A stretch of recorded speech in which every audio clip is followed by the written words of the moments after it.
Yo, JD here, and as you can see, we are back on F1 22, and in today's video, hopefully this is something that's actually going to help you out quite a bit, because for me recently, I've been taking a bit of a reset on this game, enjoying iRacing, enjoying other games themselves, but just kind of resetting myself with my settings, and just the way I play the game has actually really transformed the experience. So in the calibration, you can see I pretty much got everything on 0 here, apart from the throttle and the brake dead zone. This is something I have had for a long time. One of the major things I've changed in my setup is actually the brake force, which I've changed on my wheel itself. I've actually made that much higher, and I think playing games such as iRacing, having a much stiffer brake pedal just gives you a much bigger range of control with the trail braking, which I think is one thing I was actually struggling with on this game. I do see a lot of people use quite high linearity, which makes it a lot less sensitive, and the saturation, they increase that to make it more sensitive. I think having both of those in zeros gives you a much better range of control, and that's something I actually recommend. But this right here, the wheel rotation, I always had on 360, but you're about to see here now, I'm actually going to lower that down to 300, and that is quite a significant difference. And crazily enough, this is something I haven't done on other games. I think I've ran like 340, 350 at times, but I've never gone as low as that, because I've always liked to try and match what I'm doing to what the screen is doing as well. And that's something I do definitely recommend to people who are brand new to this series. But on this game, like I said, recently I've been taking a bit of a reset, watching other drivers' footage who I consider to be faster than me, seeing how they drive, seeing their settings. And this is what I always say to people: no matter how much experience you have, or how good you've been in the past, or how good you are even now, you can always learn something, and you can always improve in a certain area or a certain department. And that's what I'm looking to do here. Just use this kind of Christmas period to just kind of get myself better and reset myself, enjoy the game more by using a few more optimal settings and learning things such as games such as iRacing. As I said, my brake force used to be fairly low. I've actually increased that to quite high on my wheel, to around about 80 now, which makes it a lot harder to get to 100%, but makes it a lot less sensitive as well. So I can actually trail brake a lot more efficiently, and you'll be able to see by my braking input here that I'm just coming off the brakes much more smoothly. And trail braking, I believe, is absolutely essential in this game, because the engine braking doesn't really do as much work as it did in the past, and you really do need to use the brakes to race. As you can see through here, coming off it really smoothly, so not coming off it and then increasing it again up and down all the time, actually coming off it just very, very smoothly. And I think just trying to have your brake force or the brake pedal as stiff as possible. So it's not about the distance. I'd recommend people to not have it where they're having to push the pedal quite far, so the distance is quite high, but try and limit the distance, so almost to a point where it's not really moving that much at all, but then try and make the force quite high to get to that 100%, so then you have a much bigger range of control. And I've actually sat in an F1 car before. The brake pedal doesn't really move that much at all. It's much easier to develop the muscle memory by the amount of force you're putting, which is why load cell pedals are considered to be more optimal in the long term. Once you learn to trail brake, it's about the force you apply to it, because your body and muscle memory is much better at remembering how much force rather than how much distance. So that's one of the main things I've changed. So I would recommend to put your calibration all the way to 0 for everything. Add a little bit of dead zone to the throttle and brakes, and that's something that just gave me a much better range of control. Because again, there's so many people who I've spoken to, who I've had a coaching session with, who have used a very, very high saturation, trying to make it a lot more sensitive so it's easier to get to 100%. But the problem is, when you do that, it's either 100% on the brakes or nothing. You just release it too quickly, and you need a much bigger range of control to trail brake effectively. With the wheel rotation here, maybe you guys can tell me what you think the main benefits are, but from using this. I'm using 300 now. It's quite hard to tell on the webcam itself, but lowering it just, I felt, for me, I think one of the biggest things for me in this game has been that I've always been a bit too smooth when I've driven on Formula 1 games. In the past, that has worked on other games better than others, but I particularly feel in this game, you do need to be fairly aggressive on the initial turning, then you have to be smooth. And going from my karting days, I always try to limit the amount of movement I had in the steering wheel as much as possible, and I think that's why on certain tracks, or maybe qualifying in particular, I've always struggled a little bit because I've been maybe moving it a bit too slowly and a bit too smoothly. Lowering the wheel rotation will effectively make it more sensitive, so it's actually going to turn more in game than what I'm doing myself. And what I found, it kind of gives me the illusion that I actually have more grip, because now I am turning in a bit more quicker, more aggressively, and a bit more, but still managing to maintain that smoothness at the same time. And for me, it just feels like I just have a bit more grip, although that's not the case.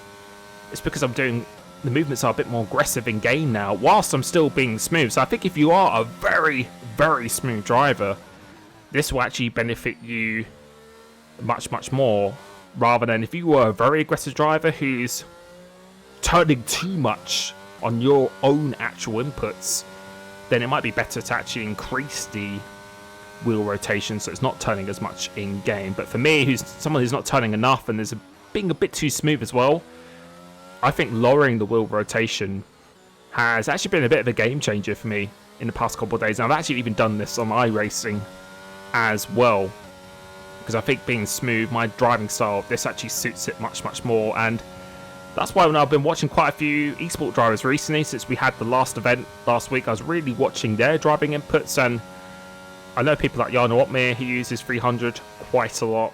Other drivers as well even use less than that. I think Barry Barrowman uses around like 280, 270 or something like crazy at times. But I decided to actually try it really for the first time, give it a real go, and these are the things I found. Just gave me the illusion of a more grip, and I could still be smooth my inputs. I have actually less to do now, and I'm getting rewarded much, much more in the game. So I was always just scared to just try and feel like I was over-rotating the car at times. And you can see in this footage here, this is probably the fastest 5-lapper I've ever done. Not in terms of a PB, because on lap 5 the tyres are worn a bit. I've done a very low 27 before, but throughout the laps itself, and you can see using a higher gear as well, feeling that I'm not turning in too much, but the game is turning in enough. I think it makes it even easier to use the high gears as well, which is why people such as FRA Elite also uses quite a low wheel rotation. So definitely give it a try if you haven't already. If you've always kept it on 360 or 350, try and go lower and still be smooth, and I think you'll be surprised how much it benefits you. But again, really does depend on how you're actually doing your inputs, and it might be very different for other people. But in terms of the force feedback, I think that is very much a preference. Of course, that does depend on the wheel you have, but ideally you want to be going as high as you possibly can without the wheel clipping, and this has been a bit too hard to turn in itself. So enough where you can start to feel where it's oversteering and catching a slide, and whatever's comfortable to you is comfortable to you. But I have put down a 4 and below where, at least for my wheel, the Fanatec Podium, that's actually a really good baseline to be starting with. You can see we do a 27.8 on that 5, and first time I've actually had a bit of a smile playing this game again. And I've had this in many F1 games in the past, just sometimes going back to the drawing board, unplugging everything, kind of starting off from a reset and finding what works for you. And I think that's kind of the main message that I'm trying to say in this video, is really find what works for you and try what works for other people. Try it for a while, but then if you do need to tweak it to kind of suit your needs, and depending on what your ability and experience is, then by all means do that. But I found for me, just lowering this wheel rotation has really just giving me that illusion of just more grip, more rotation in the game. And sometimes you just have to analyze your own driving and compare it with others. And yeah, for me, I just definitely wasn't turning in, or not turning in as much as I could be. And now, since the game is more sensitive, it is actually doing that for me. One thing here you'll notice, I think, coming through this section, so coming towards the end of the lap, you'll see another benefit of the lower wheel rotation is the ability to catch slides as well, because since it is more sensitive, it is going to be moving quicker. So coming through to here, you'll see here now, I know it probably doesn't look like that much, but one thing I have been struggling with this game in the past is catching the slides, and with the higher wheel rotation, it just wasn't as quick as responding. So lowering your wheel rotation makes it, in my opinion now, a bit easier to catch the slides, at least for me anyway. So I think there's been quite a few benefits of this. In some situations, maybe still using a higher rotation, maybe for certain other tracks, maybe like 320, 340 or stuff like that.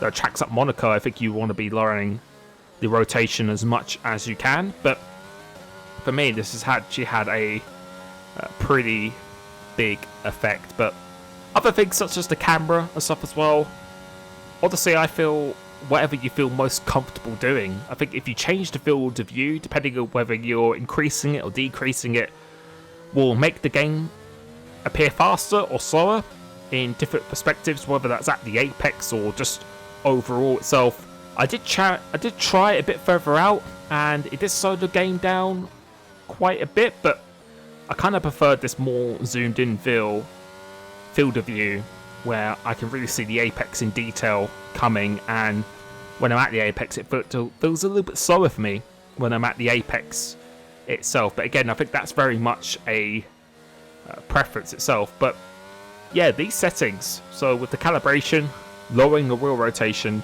just making these couple of tweaks, have really transformed my experience over the past week or so. And just want to say again, thank you so much for everyone here who has been joining these open lobbies. These are some of the best lobbies I've actually ever done, and most of these people are my YouTube members. So if you do want a guaranteed invite as my teammate, I had a bit of a moment there, but if you want a priority invite into these lobbies, because they do fill up very quickly, make sure you become a YouTube member by clicking that join button. Not only will you get access to the priority invite into these lobbies, but you also get a permanent discount on one-to-one coaching, or my updated setups, and many more benefits as well. So thank you so much for everyone who's been joining that, because I will be doing quite a lot of open lobbies over this Christmas and New Year period, and really just looking to enjoy myself in the game more. And you can see here, I haven't really actually smiled this much playing F122 for quite a while, and I really do think that's down to me just kind of playing around with the settings, and that's something that's quite hard to do when you're doing a lot of league racing.